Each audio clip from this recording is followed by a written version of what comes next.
జై శ్రీమన్నారాయణ. అస్మద్గురుభ్యో నమ. శ్రీమతే రామానుజాయ నమ. ఈరోజు మంచి మాటలో మనకు ప్రధాన శత్రువులు ఎవరు అనేది తెలుసుకుందాం. పుణ్యపాపాల గురించి చాలామందికి అవగాహన ఉంది. పాపపుణ్యాలు క్రమంగా సత్కర్మలు మరియు దుష్కర్మల ఫలితమని మనందరికీ తెలుసు. మంచి చెడుల మధ్య తేడాను గ్రహించగలిగినప్పటికీ ఆశ్చర్యకరంగా మానవుడు పాపపు కర్మల్లోనే నిమగ్నమవుతూ ఉంటాడు. ఒకసారి దుర్యోధనుని ఇలా ప్రశ్నించారు. మీరు మహారాజు, శాస్త్రాలను చదివారు, ధర్మం అంటే ఏమిటో తెలుసు, అయినా మీరు ఇలా ఎందుకు ప్రవర్తిస్తున్నారు అని. అప్పుడు దుర్యోధనుడు, ధర్మం అంటే ఏమిటో నాకు తెలుసు, అయినా నా మనసు దానివైపు మొగ్గటం లేదు.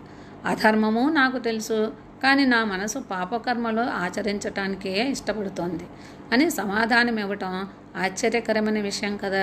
శ్రీకృష్ణ భగవాను మాటలను వింటున్న అర్జునుడు, దేవా, నీవు బోధించే విషయం తెలుస్తున్నా మనిషి ప్రవర్తన చూస్తే వింతగా అనిపిస్తోంది అని ప్రశ్నించాడు. మనిషికి తాను ఏమి చేస్తున్నాడో తెలిసి చేసినా ఎవరి బలవంతం మీదనో చేస్తున్నట్లు పాపం పనులనే చేస్తూ ఉంటాడు. దీనికి కారణం ఏమిటి అని అడిగాడు.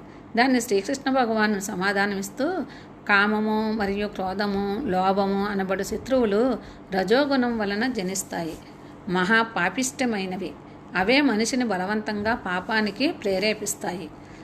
పైన చెప్పిన విషయం మనకు కొత్త ఏమీ కాదు, మనందరికీ సామాన్యంగా తెలిసినదే. అయితే మళ్ళీ మనం దానిని గురించి చర్చించుకోవాలి, ఎందుకంటే మనం దానిని ఆచరణలోకి తీసుకురాలేకపోతున్నాం కనుక. కామం, క్రోధం, లోభం అనేవి ప్రతి మనిషికి బద్ధ శత్రువులు.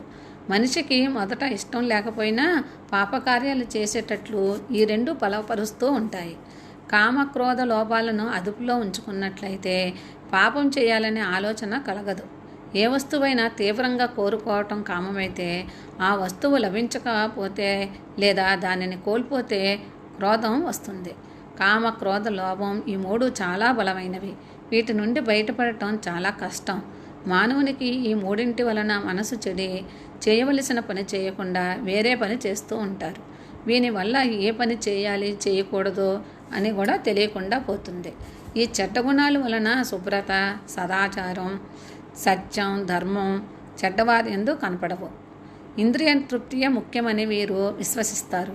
ఇంద్రియ భోగం కొరకు అధర్మ మార్గంలో పయనించి కడకు పతనం చెందుతారు. ఈ గుణముల వలన అనుకున్న పని జరగాక అసూయ కలిగి క్రూరులై ప్రవర్తిస్తారు. ఇలాంటి వారిని నరకమున పడవేస్తారు. నరకము నుండి బయటపడాలంటే శ్రీకృష్ణ భగవానుడు భగవద్గీతలో చెప్పినట్లుగా ఆయన మీద విశ్వాసం కలిగి నిత్యం ధర్మం పాటిస్తూ అనునిత్యం హరినామస్మరణ చేస్తూ వీటి నుండి బయటపడవచ్చు.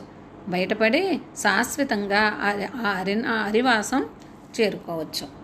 సర్వం శ్రీకృష్ణార్పణమస్తు. అస్మద్గురుభ్యో నమ. జై శ్రీమన్నారాయణ. శ్రీమతే రామానుజాయ.